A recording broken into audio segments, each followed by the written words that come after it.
บ่กลับมาเกี่ยวกับ RAG อีกตามเคยมื้อนี้เรามาเรียนในภาคที่3เกี่ยวกับการ Embedding Vector และก็การ Embedding การเข้ารหัสตัวเลขและ Vector การเก็บข้อมูลเข้าไว้ในฐานข้อมูล SQL ของเราและบางส่วนในการดึงข้อมูลในภาคที่นี้มันก็เป็นตัวหนึ่งที่สำคัญแต่ก็จะบ่สับสนหลายเริ่มต้นจากการเปิด Colab ของเรามาก่อนอื่นก็ติดตั้ง LangChain Community คล้ายๆกับตัวเก่าที่เราเฮ็ดผ่านมาเนาะ Form LangChain Community Document Loader Document Visa Technique หมายความว่าเราเซฟไว้ในนี้แม่นแบบโฟลเดอร์ของเกี่ยวกับวีซาขั้นตอนกระบวนการขอวีซาเข้ามาโฮงการีของนักศึกษาลาวเราเนาะหลังจากนั้นเราก็ปิดไว้ Document Loader หมายความว่าเราก็จะสามารถ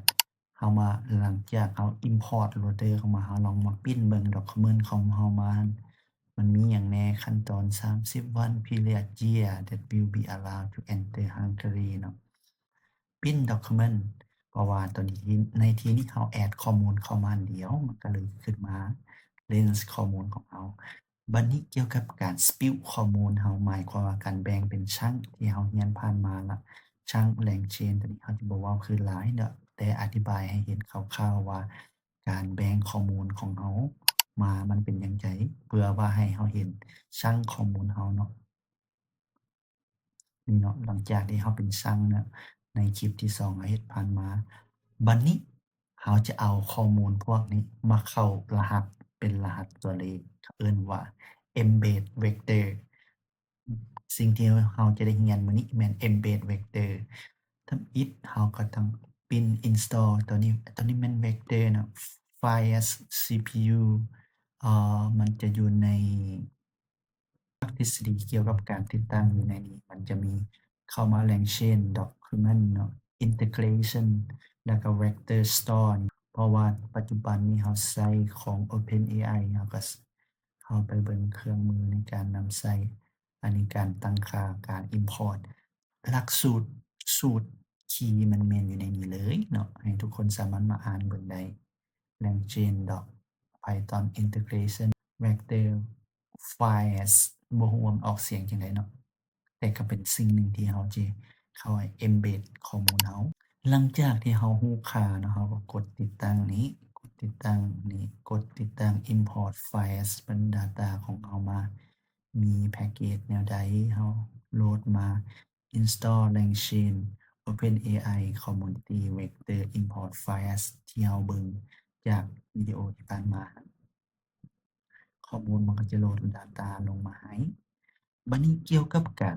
Vector นี่สำคัญหลายเนาะก็คือAPI Key ของเราเพราะว่าเราจะบ่สามารถใช้ฟรีได้เพื่อในการembed หรือว่าการเข้ารหัสตัวเลขของเราตอนในที่นี้เราใช้ embed ของ OpenAI เพื่อให้การเข้ารหัสโดยใช้อาศัยของ Files นี้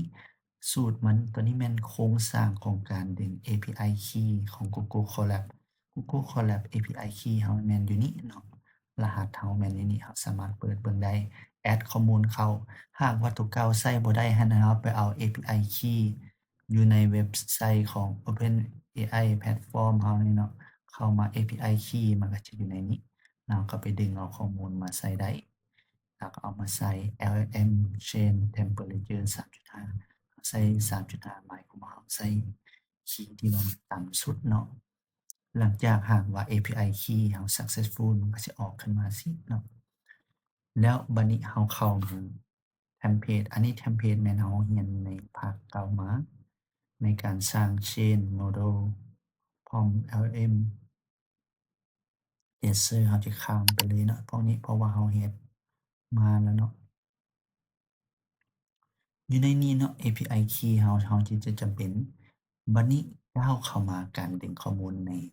Vector Store เราโอ้ลืมใส่ Vector Store Vector Store Files Document นี้อยู่ในชั้นหมายความว่าให้ไปดึงเอาข้อมูลชั้นแม่นตัวที่เราเฮ็ดผ่านมา Embedding เพื่อเข้าเป็นเลขรหัสอันนี้เข้าไปเซฟเข้าไปดึงข้อมูลออกมานำใช้สร้างตัวเข้าไปในนี้เรามาทดลองปิ้นข้อมูลของเราอย่างเช่นว่าปิ้น Document ด็อกคิวเมนต์ของเรามันก็ยังเป็นขั้นตอนเอกสารธรรมดาเนาะนี่แล้วบัดนี้เราจะเฮ็ดแนวใดเราอยากรู้ว่าเอกสารของเราให้มันเป็นเวกเตอร์อย่างเช่นว่าเราว่าพรินต์เวกเตอร์เวกเตอร์ของเราแม่นหยังไฟล์ form document หมายความว่าเอกสารหยังวีซาอยู่ในโฟลเดอร์นี้นี่แหละเพื่อเราจะมาเปลี่ยนให้เป็นรหัสเวกเตอร์ embed นี้ ในโครงสร้างการคิดไรบ่แม่นการสร้างสูตรแม่ง embedding OpenAI embedding ใส่ API Key คือเราเว้าไปแล้วอะเนาะ API Key เราแม่นอิหยังอยู่ในนี้ data ของเรา embedding ค่ะอย่างเช่นว่าเพราะว่าโครงสร้างเอกสารเรามันเว้าเรื่องของวีซาเนาะ Lao student นี้เนาะ Lao student เราลองพิมพ์ data ก็ออกมาเป็นรหัสตัวเลขข้อมูลแต่ละอย่างนี่เนาะมันจะออกมาเป็นรหัสตัวเลข ตัวเลขพวกนี้แหละจะเป็นตัวช่วยให้เราเฮ็ดให้เอกสารของเรามันไวขึ้น เพราะว่าคอมพิวเตอร์มันเข้าใจเลขหัสลบ0.1ลบ0.2เราแม่นบ่สามารถเข้าใจได้เนาะมีแต่คอมพิวเตอร์มันสื่อสารกันเอง นี่เป็นวิธีและขั้นตอนเฮ็ดให้การ embedding เวกเตอร์ของเราเข้ามาเพื่อใน Store อยู่ใน Vector Store หั้นแล้วเราจะเอาไปนำใช้ในคลิปต่อไป ลาก่อนแล้วพบกันใหม่ในคลิปต่อไป